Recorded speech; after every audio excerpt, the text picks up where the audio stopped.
شیطان کا جو کام ہے وہ ہے انسان کو غلط راستے پہ چلانا، وہ ہے انسان کو گناہوں کی طرف مبذول کرنا۔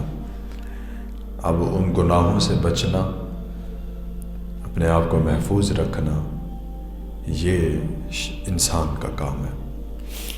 اب جو بندہ ذکر اللہ میں مشغول ہوتا ہے، شیطان اس پہ زیادہ وار کرتا ہے، کیونکہ جس گھر میں مال ہوتا گیا چور بھی اسی گھر میں پڑتے گئے۔ تو جس دل میں خوف خدا ہوتا ہے، جس دل میں ذکر خدا ہوتا ہے، جس دل میں عشق مصطفیٰ ہوتا ہے، تو شیطان بھی اسی دل کے اوپر وار کرتا گیا، اسی بندے کو راہ راست سے ہٹانے کی کوشش کرتا ہے۔ اب شیطان کبھی بھی یہ نہیں چاہتا کہ آدم کی اولاد جو ہے وہ جنت میں جائے، کیونکہ پہلے سپارے میں جب اللہ رب العزت نے حضرت سیدنا آدم علیہ نبی علیہ الصلاۃ والسلام کو پیدا فرمایا، یہ پہلے سپارے میں جو ذکر ہے مکمل، اس میں جب شیطان کو کہا گیا کہ آدم کو سجدہ کرو، ابا واستکبر وکان من الکافرین، شیطان کہنے لگا کہ میں اس سے اعلیٰ ہوں اور یہ میرے سے ادنا ہے، مجھے تو نے آگ سے بنایا اور یہ انسان ہے، اس کو تو نے مٹی سے بنایا، لہٰذا اعلیٰ چیز ادنا چیز کے سامنے جھکے گی نہیں۔ تو پھر جب شیطان نے انکار کر دیا، تکبر کیا، پھر اللہ رب العزت نے اس کو، شیطان کو مردود قرار دیا اور اس کو جنت سے نکال دیا۔ پھر شیطان نے کہا کہ اگر جنت میں رہا میں نہیں تو جانے میں آدم کے اولاد کو بھی نہیں دوں گا۔ تو یہ سلسلہ قیامت تک جاری رہے گا۔ شیطان کا کام ہے ہمیں جنت سے دور کرنا، شیطان کا کام ہے ہمیں گناہوں کے راستے پہ لگانا۔ ہاں یہ ہے کہ شیطان ہمارے دلوں میں گناہ کی سوچ ڈالتا ہے، وہ کروا نہیں سکتا۔ اب جب ہمارے دل میں، ہمارے ذہن میں، ہمارے خیالات میں جب شیطان کا زور زیادہ ہوگا، جب وہ بار بار ہمیں گناہوں کی طرف مائل کرے گا، اب اس کا صرف کام ہے مائل کرنا، اس کا کام ہے گناہوں کی طرف آپ کی توجہ لے جانا، گناہ نہیں کروا سکتا وہ، اس کے اندر یہ طاقت اور یہ صلاحیت نہیں۔ اور یہ حقیقت بات ہے، جب بھی کوئی بندہ گناہ کرنا چاہتا ہے، جب بھی کوئی بندہ گناہ کی طرف قدم بڑھاتا ہے، تو اس کے دل میں ایک نہ ایک بار یہ خیال ضرور آتا ہے کہ بندے یہ تو گناہ ہے، اس سے تیرا رب، تیرا رسول ناراض ہوگا۔ مطلب کہ گناہ کرنے سے پہلے انسان کے دل میں خوف خدا ضرور آتا ہے، سوچ ضرور آتی ہے۔ پھر اس کے بعد جب شیطان کی سوچ غالب آئے تو پھر انسان جو ہے وہ گناہ کر بیٹھتا ہے۔ اور یہ قرآن مجید کا جو ہے نا وہ فیصلہ ہے، حکم ہے، یہ بیان ہے، اِنَّهُ لَكُمْ عَدُوٌّ مُّبِينٌ، کہ شیطان جو ہے وہ تمہارا کھلم کھلا دشمن ہے۔ ایک اور مقام پہ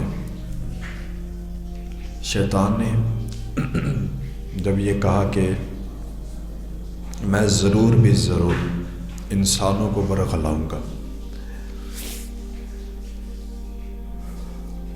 تو اس کے بعد پھر وہ کہنے لگا کہ کچھ لوگ جو کہ اللہ کے نیک ہوں گے، کچھ لوگ ایسے جو اللہ کے ذکر میں ہر وقت مشغول رہتے ہوں گے، ان کو نہیں میں کچھ کہہ سکتا۔ اسی لیے کتابوں میں یہ لکھا ہوا ملتا ہے کہ جو بندہ صدق کے دل سے، صرف زبان سے نہیں، صدق کے دل سے، دل کے ساتھ اعوذ باللہ من الشیطان الرجیم پڑھتا ہے دل سے، تو پھر کتابوں میں لکھا ہوا ملتا ہے کہ اللہ رب العزت اس بندے کے درمیان اور شیطان کے درمیان 10,000 پردوں کو حائل کر دیتا ہے. پھر وہ شیطان انسان کو کچھ بگاڑ نہیں سکتا. ہم جب پڑھتے ہیں اعوذ باللہ من الشیطان الرجیم، ہم نے زبان سے کہہ دیا، دل میں کچھ اور خیال ہے. لکھا ہوا ہے کہ شرط یہ ہے کہ دل سے پڑھنا ہے. جب تم دل سے پڑھو گے اعوذ باللہ من الشیطان الرجیم تو 10,000 پردے انسان کے اور شیطان کے درمیان رب تعالیٰ حائل فرما دیتا ہے. پھر شیطان انسان کو کچھ بگاڑ نہیں سکتا. اس کو ایک محدث ہے، انہوں نے اپنی کتاب میں لکھا اور بڑے خوبصورت لکھا. انہوں نے کہا جی کہ آپ کسی دوست کو ملنے جا رہے ہیں، کوئی آپ کا دوست ہے، جاننے والا، رشتہ دار ہے، ایون کہ کوئی آپ کا ہمسایہ یا دور دراز کوئی ایسا بندہ رہتا ہے، آپ اس کو ملنے جا رہے ہیں. اب کافی جگہوں پر جو ہے نا یہ ایک رواج بن گیا جو کہ نہیں ہونا چاہیے، کتوں کو رکھنے کا. کتا جو ہے نا یہ گھر میں نہیں ہونا چاہیے. جس گھر میں کتا ہوتا ہے وہاں پر رحمت کا فرشتہ نہیں آتا. ہاں کوئی ایسی جگہ ہے جہاں پر کوئی سیکیورٹی نہیں ہے، کوئی حفاظتی اقدامات نہیں ہے، بہت زیادہ اگر ضرورت پڑ گئی ہے تو پھر یہ ہے کہ کتے کو گھر سے باہر گھر کے قریب رکھا جائے، گھر کے اندر نہیں. اب جو بندے کتے کو گھر کے اندر رکھتے ہیں پھر ان کے گھر میں رحمت کا فرشتہ نہیں آتا. اور پھر جس گھر میں رحمت کا فرشتہ نہیں آئے گا وہاں پر پھر شیطان کے ڈیرے ہوں گے. پھر لڑائیاں، جھگڑے، پریشانیاں، مصیبتیں، ٹینشنیں یہ پھر انسان کو گھیر لیتی. تو کیا لکھا کہ کتا گھر میں نہیں ہونا چاہیے، کتا نہیں ہونا چاہیے گھر میں. تو وہ جو ہے نا اب وہ بندہ اپنے دوست کو ملنے جا رہا ہے. اب اس کے دوست کے دروازے کے اوپر کتا بیٹھا ہے. اب وہ ہمیں تو نہیں پہچانتا، نہ وہ ہمارا پالتو ہے، کچھ بھی نہیں. لیکن یہ ہے کہ جب ہم اس کے دروازے پہ جائیں گے، دستک دینے لگیں گے نا تو وہ کتا ہمیں بھونکے گا، وہ ہمارے اوپر لپکے گا، جھپٹے گا ہمارے اوپر، ہمیں نقصان، چوٹ، ضرب لگانے کی کوشش کرے گا، بھونکے گا ہمیں جب ہم دروازے کے قریب جانے لگیں گے. تو جو سیانہ بندہ ہوگا، جو سمجھدار ہوگا، وہ کتے کے ساتھ نہیں لڑے گا، وہ کتے کو مارے گا نہیں. وہ یہ نہیں کہے گا کہ بھائی پہلے اس کتے سے نمٹ لوں پھر اپنے دوست کو ملوں گا. وہ ایسا نہیں کرے گا. وہ کیا کرے گا؟ وہ اپنے دوست کو آواز لگائے گا. اب جب وہ دوست اس کا باہر آئے گا، اس نے کتے کو ایک دفعہ کہنا بیٹھ جا. پھر کتے کے جو ہے نا وہ جتنا بھی مطلب وہ غصہ ہوگا یا جو بھی وہ کر رہا ہوگا وہ سب کچھ ختم ہو جائے گا. اس کی کیفیت، اس کی حالت ایک دم سے بدل جائے گی، کیونکہ اب اس کے مالک نے اس کو کہہ دیا کہ بھائی بیٹھ جا. پھر وہ بیٹھ جائے گا. بے عین ہی اسی طرح شیطان جو ہے نا، شیطان یہ اللہ کا کتا ہے. اب جب ہم شیطان کے سامنے ہوتے ہیں یا شیطان ہمارے سامنے ہوتا ہے وہ ہمیں نقصان پہنچاتا ہے. پھر جب اللہ کو پکارتے ہیں پھر اللہ تعالیٰ جب ہماری بات سنتا ہے پھر وہ اس شیطان کو جو ہے ہم سے دور فرما دیتا ہے. صرف یہ کہ ہم سچے دل سے رب تعالیٰ کو پکاریں، یہ کہ ہم سچے دل سے شیطان سے دوری اختیار کریں. اس وقت تو ہم سب جو ہے شیطان کے جال میں پھنسے ہوئے ہیں. اب شیطان کا کام کیا ہے؟ ہم سے غلط کام کروانا. شیطان کا کام کیا ہے؟ ہم سے گناہ کروانا. وہ کروا رہا ہے اور ہم کر رہے ہیں. کیونکہ اس نے کہا تھا کہ اگر جنت میں میں نہیں رہا تو آدم کی اولاد کو بھی نہیں جانے دوں گا. پھر بیوقوف تو ہم ٹھہرے جو ہم شیطان کی جو ہے نا وہ کہنے پہ لگے ہوئے. اب چلو یہ بات تو ہمارے ذہن میں آ گئی کہ بھائی شیطان جو ہے ہمیں غلط سوچ دیتا ہے اور رب رحمان کی طرف سے جو ہے نا وہ اچھی سوچ اچھی بات ہمارے ذہن میں ہمارے دل میں آتی ہے. تو پھر ہمیں پتہ کیسے چلے گا کہ شیطان ہمارے اوپر وار کیسے کرتا ہے, شیطان ہمیں کہاں کہاں پہ ورگلاتا ہے. علامہ ابن جوزی رحمۃ اللہ تعالیٰ علیہ آپ نے لکھا کہ ایک مرید اپنے پیر کے ساتھ نا سردی کی راتوں میں سفر کر رہا تھا. یہ پرانے وقتوں کی بات ہے جب گاڑیاں نہیں ہوتی تھی. تو وہ جو ہے اپنے پیر کے ساتھ سفر کر رہا تھا. تو جو ان کے جو پیر صاحب تھے ان کا جوتا ٹوٹ گیا. تو مرید کے ذہن میں خیال آیا کہ یار پیر صاحب ہیں, ان کو سردی جو ہے نا وہ لگ جائے گی پیروں کے. تو انہوں نے نا اپنا وہ جو مرید تھا اس نے اپنا جوتا جو ہے نا پیر صاحب کو پیش کیا کہ جی آپ یہ پہن لیں. تو پیر صاحب نے کہا نہیں, اگر میں جوتا پہنوں گا تو تمہیں ٹھنڈ لگ جائے گی, لہٰذا تو پہن کے رکھ. مان گیا پیر صاحب کی بات. پھر تھوڑی دیر بعد خیال آیا کہ یار چلو جوتا نہ صحیح, یہ جو چادر میں نے لی ہوئی ہے, یہ جو گرم شال ہے, یہ پکڑ کے اپنے پیر صاحب کے پیروں پہ باندھ دیتا ہوں, چلو سردی کی شدت میں تھوڑی کمی ہو جائے گی, پیر صاحب جو ہے نا وہ ٹھنڈ سے تھوڑا بچ جائیں گے. پھر ذہن میں خیال آیا کہ نہیں بھائی, اگر میں نے یہ چادر پیر صاحب کو دے دی میں تو ٹھنڈ سے مر جاؤں گا. پھر اس نے نہیں دی. پھر رات کا ایک وقت تھا, ایک پہر تھا, انہوں نے ایک جگہ پہ پڑاؤ ڈالا, رات کو رکنا چاہا. تو وہ جو مرید تھا وہ کہنے لگا حضرت ذرا بتائیں شیطان کی طرف سے برے خیالات کیا ہوتے ہیں اور رب رحمان کی طرف سے اچھے خیالات کیا ہوتے ہیں, شیطان ہم پہ کیسے وار کرتا ہے. تو پیر صاحب نے فرمایا کہ بچہ جب پہلے تو نے کہا نا کہ پیر صاحب کا جوتا ٹوٹ گیا تو میں اپنا جوتا پیر صاحب کو دے دیتا ہوں, یہ تھا اللہ کی طرف سے خیال, یہ سوچ اللہ کی طرف سے تھی. جب دوسری دفعہ تو نے چادر دینے کی کوشش کی, پھر تیرے ذہن میں آیا کہ نہیں اگر میں چادر دوں گا تو میں خود ٹھنڈ میں مر جاؤں گا. یہ خیال جو تھا یہ شیطان کی طرف سے تھا. بیان اسی طرح جب ہمارے ذہن میں یا ہمارے دل میں خیال آتا ہے کہ بھائی کوئی اچھا کام کرے, پھر بعد میں خیال آتا ہے یار اگر میں اس کام پہ لگ جاؤں گا تو پیچھے کا کیا ہوگا, یہ شیطان ہم پہ وار کر رہا ہے.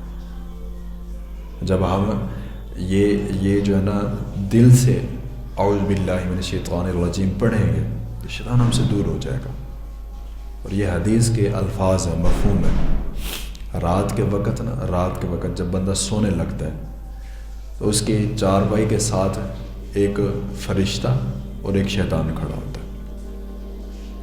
اگر وہ بندہ رات کو سوتے وقت رب تعالیٰ کا ذکر کرتا ہے, نماز پڑھی, قرآن پڑھا, ذکر کرتے ہوئے باوضو ہو کے سو گیا, پھر شیطان کہتا ہے اب میرا کام ختم ہو گیا, پھر وہ شیطان چلا جاتا ہے. پھر وہ فرشتہ ساری رات اسے ذکر کرنے والے کی حفاظت کرتا ہے. اگر کوئی بندہ اس طرح رات کو سوئے, پھر دیکھتے ہیں جناب کیسے اس کو شیطان کے جو ہے نا وہ برے خیالات آتے ہیں. اگر کوئی بندہ رات کو سوتے وقت ذکر نہیں کرتا, نماز نہیں پڑھی, قرآن نہیں پڑھا, گانے باجے سنتے ہوئے سو گیا, پھر فرشتہ کہتا ہے کہ اب میرا کام ختم, کیونکہ اب اس نے اللہ کو یاد نہیں کیا تو فرشتے کی ڈیوٹی ختم کر دی جاتی ہے. پھر شیطان جو ہے ساری رات اس کے اوپر جو ہے نا وہ مسلط رہتا ہے, گندے خیالات, عجیب سے خیالات, بس پھر وہ جو چاہے کرتا ہے. تو یہ حدیث مبارکہ میں جو ہمیں درس دیا گیا وہ یہ کہ بھائی جب رات کو سونا ہے نا تو ذکر کر کے سونا ہے. اب وہ ذکر کیا ہے؟ رب تعالیٰ کی عبادت ہے, نماز ہے, قرآن ہے, تسبیحات ہے, استغفار ہے، یہ چیزیں اگر ہم کر کے سوتے ہیں نا تو پھر شیطان ہمارا کچھ نہیں بگاڑ سکتا۔ یہ میرے جتنا بھی نوجوان بھائی اس چیز سے پریشان ہے کہ صاحب ہم شیطان کے وار سے نہیں بچ پاتے، وہ ہم سے گناہ کروا جاتا ہے۔ اب ویسے بھی سردی ہے تو یہ ہماری الکسی ہو جاتی ہے کہ اگر خدا نخواستہ رات کو ہماری حالت خراب ہو گئی تو صبح کی نماز گئی، کبھی نہائے کون، پھر کون اٹھ کے نماز پڑھے۔ تو جتنا بھی میرے نوجوان بھائی ہیں، جتنا بھی میرے دوست ہیں جو ان چیزوں سے پریشان ہیں، یہ حدیث ان سب کے لیے جو ہے نا ایک خاص وظیفہ ہے کہ بھائی رات کو سونے سے پہلے اعوذ باللہ من الشیطان الرجیم دل سے پڑھنا ہے۔ اس کے بعد اپنے سینے کے اوپر ہاتھ، سیدھے ہاتھ کے ساتھ نا انگلی پھیر کے حضرت سیدنا عمر فاروق رضی اللہ تعالیٰ عنہ آپ کا نام لکھنا ہے، اشارے کے ساتھ لکھتے جانا ہے، ادھر سینے کے اوپر ایسے مکمل لکھنا ہے اشارے کے ساتھ۔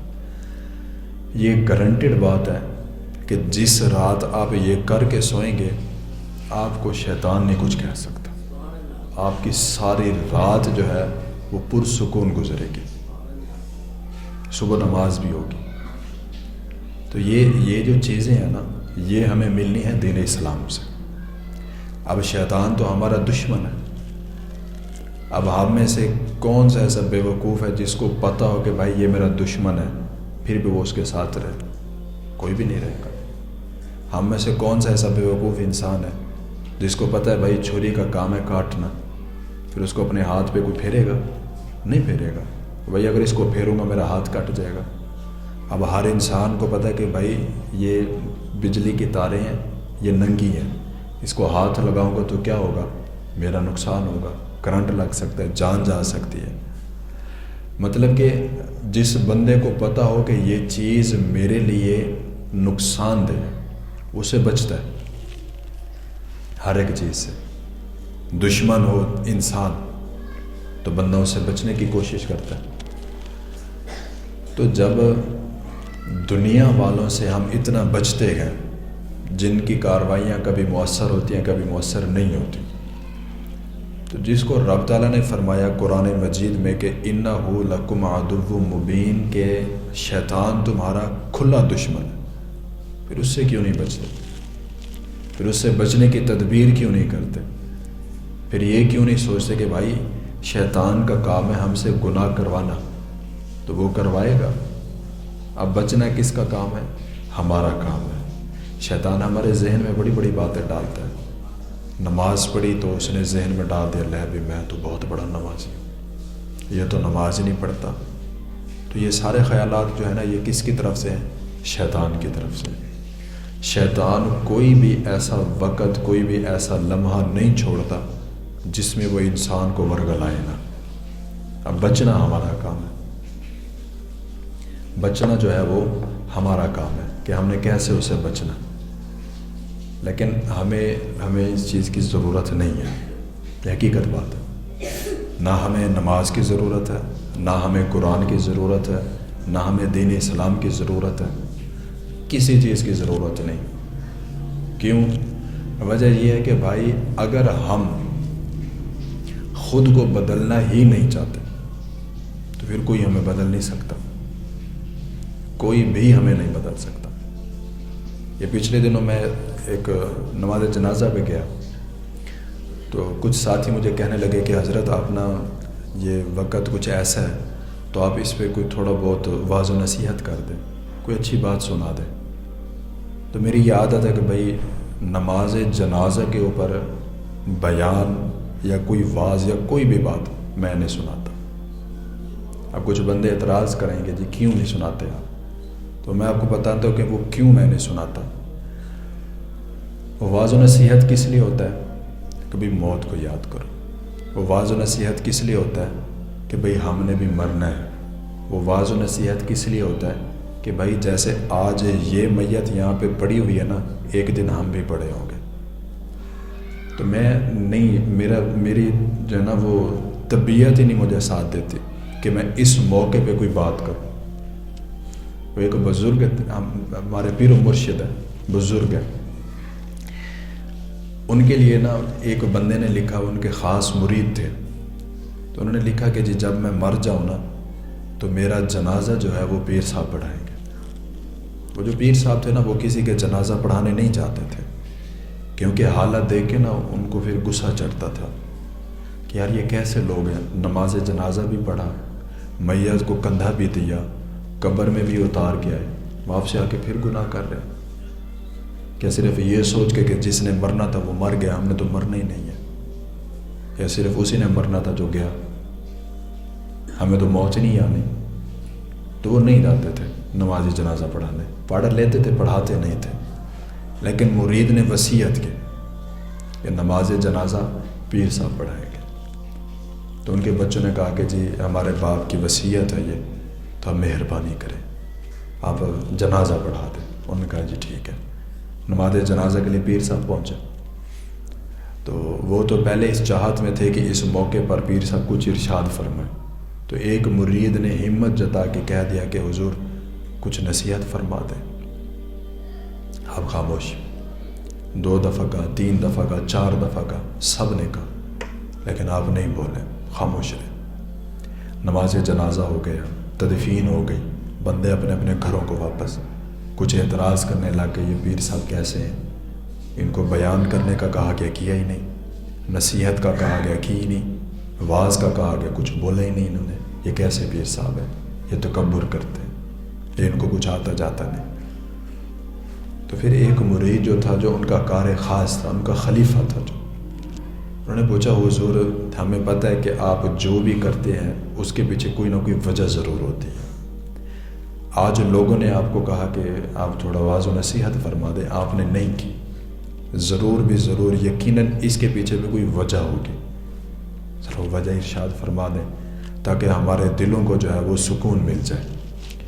تو وہ جو پیر صاحب تھے وہ کہنے لگے یار آپ مجھے بتائیں میں کیسے واعظ فرماتا ان کو، میں کیسے ان کو نصیحت کرتا کہ جن کے سامنے ایک میت پڑی ہوئی ہے، اگر یہ اس سے عبرت نہیں حاصل کر پا رہے، اس سے نصیحت نہیں حاصل کر پا رہے، تو میری باتوں کا ان پہ کیا اثر ہوگا، یہ میری باتوں سے کیا اثر لیں گے؟ کیا ایسا نہیں ہے مہینے میں 1 یا 2 جنازے ہم ضرور پڑھتے ہیں، ہم نے کندھے بھی دیے، اعلان بھی سنے، ٹھیک ٹھاک بندہ پھر روتا ہے، اگلے ٹائم پتہ لگتا ہے فوت ہو گیا۔ اب یہ جو سال ہم سے بچھڑ رہے 25، اس کے شروع میں کتنا سارے بندے ہمارے ساتھ تھے، اب نہیں ہے۔ یہ سال ایک دم سے نہیں گزرا، ایک جھٹکے سے نہیں گزر گیا، اس نے ٹائم لگایا۔ کتنا بندے ہم سے دور ہو گئے، کتنا بندے ہماری زندگی سے چلے گئے۔ ہم نے تو ان کو بھی جاتے دیکھا جن کے جانے سے جان جاتی تھی، چلے گئے، کوئی نہیں بچا سکا۔ اب اگلا سال آ گیا، اب یہ سال ہمارے لیے یادیں چھوڑ کے جا رہا ہے، تو ہمیں پھر بدل جانا چاہیے۔ کسی کی موت کا کوئی وقت، کوئی ٹائم مقرر نہیں ہے، ہو سکتا ہے اگلا وقت جو ہے، اگلا ٹائم جو وہ ہمارا اعلان ہو جائے کہ بھئی فوت ہو گیا بندہ، تب بدل جانا چاہیے۔